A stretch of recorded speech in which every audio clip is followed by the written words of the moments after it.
Hello everyone. स्वागत है आपका सक्सेस माइंड क्लासेस में। तो आज हम जो है करंट अफेयर स्टार्ट कर रहे हैं। ये डेली करंट अफेयर्स होंगे और डेली मैं 4 से 5 स्लाइड्स या 4 से 5 करंट अफेयर्स डेली लाऊंगा, जो कि आपके यूपीएससी, एसएससी या रेलवे में भी अगर बात करें तो जो भी एग्ज़ाम्स होंगे तो उसके लिए काफ़ी इंपॉर्टेंट होंगे। तो चलिए स्टार्ट करते हैं बिना किसी देरी के। तो सबसे पहले बात करते हैं हम जापान गोस्ट प्लांट के बारे में। तो ये एक न्यूज़ में, हाल ही में न्यूज़ में आया है। तो जापान गोस्ट प्लांट क्या है? तो ये थ्राइव कर रहा है बिना सनलाइट के, विदाउट सनलाइट। तो Japan shaded forest harbour ghost plant, तो इसे घोस्ट प्लांट का नाम दिया गया है, जो कि दैट लीव विदाउट फोटोसिंथेसिस। तो बिना फोटोसिंथेसिस के ये क्या कर रहा है? ये लीव हो, मतलब ऑब्वियसली बात है, लाइव है और ये अपने आप को थ्राइव कर रहा है फॉरेस्ट के अंदर। अगर एग्जाम ओरिएंटेड की इफेक्ट की बात करते हैं तो घोस्ट प्लांट जो है ये अपना जो कार्बन कंटेंट है ये फंगस से बना रहा है, फंगी से, ठीक है ना। तो मतलब ये फंगस पे डिपेंड करता है। और बात करें ये लिंक किस ट्री के ऊपर इसे है, माइको हेट्रोट्रोपिक्स जिसे कहा गया है। और बात करें इसमें सीड डिस्पर्जल जो कि इसमें इन्वॉल्व होते हैं, जैसे camel cricket, टिनी insect, act of pollinator. तो ये टिनी इंसेक्ट पोलिनेटर का काम करते हैं। और इसमें कुछ जो इसके टेक्सोनोमी दी गई हैं, अलग अलग नाम, जैसे मोनोट्रोपोस्ट्रम, ठीक है, और क्रिस हिम्सन। ये अलग अलग नाम है इसमें। आप इसको याद कर लेना और देखना इसमें। नेक्स्ट पॉइंट क्या है इसमें? Dead would and intact leaf litre sustain fungal network they need. तो इनको जरूरत क्या है? एक फंगल नेटवर्क की जरूरत है ताकि ये थ्राइव कर पाएं। और ये मतलब ओब्वियसली बात है, कहाँ होंगे? डेड वुड होगा, वहाँ फंगस लग जाती है और वहीं पर ये जो आपका घोस्ट प्लांट जो है थ्राइव करता है। ये था इसके बारे में।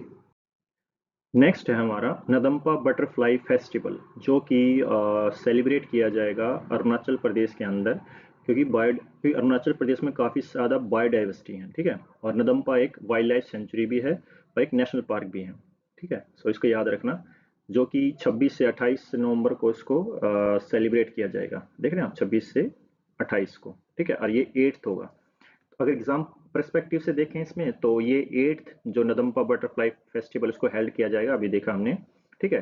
कहाँ पे? ये जगह इन मियो, ठीक है, और जो कि अरुणाचल प्रदेश में। नदम्पा जो आपका नेशनल पार्क है वो कम से कम होस्ट करता है, उसमें 500 स्पीसीज हैं बटरफ्लाई की, इंक्लूडिंग केसरे हिंद। तो ये याद रखना, यहाँ पे केसरे हिंद कहाँ मिलती है आपको? नदम्पा नेशनल पार्क में। और ये फेस्टिवल जो है ये प्रमोट करता है इको टूरिज्म को, ठीक है। ऑर्गेनाइज किया जाता है, कोलेबोरेशन की जाती है लोकल कम्युनिटीज़ के साथ। फिर इसमें जो एंट्री है, मतलब फ्री फॉर द लोकल्स, जो लोकल्स हैं उनके लिए फ्री होगी एंट्री। और उनको इंक्रेज किया जाएगा क्या कि कम्युनिटी इंगेजमेंट रखें कंजर्वेशन में। तो इसमें बड़ा इंपॉर्टेंट होता है कि लोकल्स पीपल जो होते हैं उनका काफ़ी ज़्यादा इंपॉर्टेंट रोल होता है इन चीज़ों को कंजर्व करने में।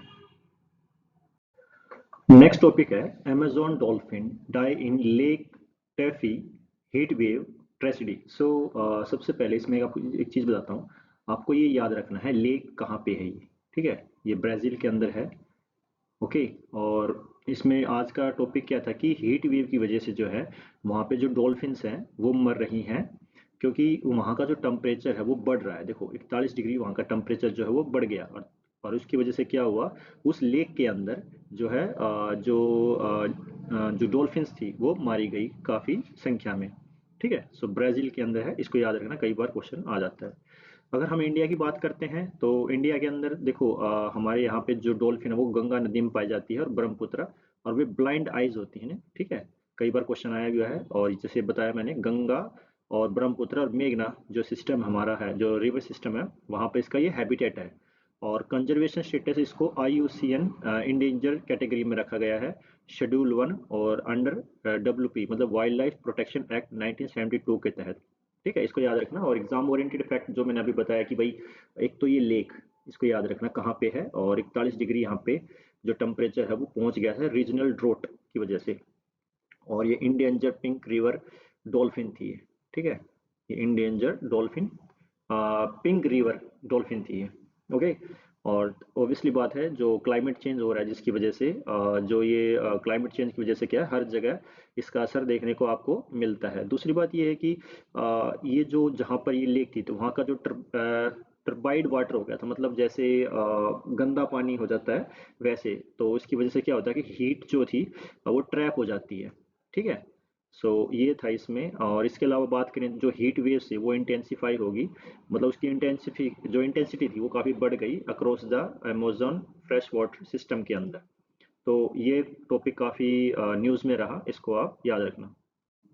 सो नेक्स्ट टॉपिक हमारा है साइंस एंड टेक्नोलॉजी से, काफ़ी इंपॉर्टेंट है। सो कई बार जो है क्वेश्चंस आ जाते हैं साइंस एंड टेक में। तो अब ये जो टॉपिक है काफ़ी इंटरेस्टिंग भी है, क्योंकि आपने कई बार देखा होगा जब आप कभी टेस्ट करवाते हो ब्लड टेस्ट, तो कई बार होता है, देखते होंगे कि जो कोलेस्ट्रॉल है वो बढ़ जाता है या बैड कोलेस्ट्रॉल बढ़ जाता है। तो उसी को रेक्टिफाई करने के लिए, उसी को ठीक करने के लिए इस थेरेपी का जो है यूज़ किया गया। देखो ये जो है CRISPR जीन एडिटिंग थेरेपी, इसको डीएनए का जो जीन्स होते हैं उसको भी चेंजमेंट करने के लिए यूज़ किया जाता है। तो इसका यूज़ किया गया कोलेस्ट्रॉल को कैसे परमानेंटली जो है रिड्यूस किया जाए। और इसमें एक जीन को टारगेट किया जाता है जिसका ये है कोड ANGPTL3 जीन। ठीक है, इसका जो है एनजीओ पायोटीन लाइक 3 जीन, ये रेगुलेट करता है लो डेंसिटी लिपोप्रोटीन LDL जिसे, और ट्रायोग्लिसरेट जो कि ब्लड स्ट्रीम होता है, जो कि बैड कोलेस्ट्रॉल भी कहा जाता है। तो इसी को इस जीन को टारगेट करने के लिए इस थेरेपी का यूज़ किया गया। ठीक है, कुछ एग्जाम फैक्ट हैं जो कि हमने पहले पढ़ लिया, जैसे ANGPLT जो जीन्स है वो इन्फ्लुएंस करता है बोथ LDL और कोलेस्ट्रॉल को और ट्रायोग्लिसरेट लेवल को। और यही जीन थेरेपी टेक्नोलॉजी यूज़ करती है जीन एडिटिंग करने के लिए विद स्पेसिफिक सेल सच है, जैसे लीवर सेल हो गया। और इसके अलावा पीपल विद इनएक्टिव, जो इनएक्टिव होते हैं इस जीन के साथ, सो नेचुरली एग्जिबिट करेंगे लो कोलेस्ट्रॉल और विदाउट हेल्थ कॉम्प्लिकेशन, तो उनको कॉम्प्लिकेशन नहीं होंगे इतने। ठीक है, अब ये पहला फेज चल रहा था, लेकिन अब ये दूसरा फेज, तीसरा फेज ट्रायल विल भी अब चलेंगे इसको, जो कि लॉन्ग सेफ्टी पे देखा जाएगा कितना है और कितना इफेक्टिवनेस है। तो हमें एक उम्मीद की किरण नजर आती है कि भाई हाँ, ये जिनका कोलेस्ट्रॉल नहीं घटता या LDL काफ़ी ज़्यादा हो जाता है, तो देखो LDL अगर ज़्यादा हो जाता है तो हार्ट की प्रॉब्लम्स बढ़ जाती हैं।